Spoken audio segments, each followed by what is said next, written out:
Ha procurato non pochi danni. Dai dati rilevati, grazie al cielo solo a cose non a persone, il maltempo in passaggio in provincia di Agrigento.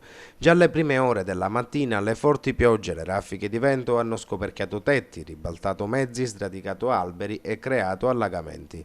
La zona prevalentemente colpita stamattina è stata la parte più a ovest della provincia, quella verso Sciacca.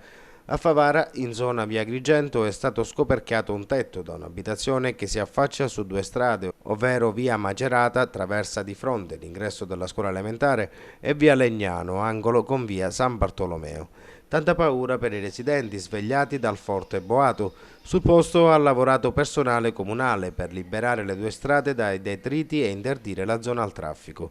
Anche l'orologio del castello Chiaramonte di Favara è sparito, le forti raffiche di vento l'hanno spazzato via. Fortunatamente il grosso quadrante in vetro non è finito in strada, ma sulle coperture del fabbricato addossato al palazzo medievale. I cocci sono stati raccolti dai dipendenti comunali e trasferiti in una sala del castello.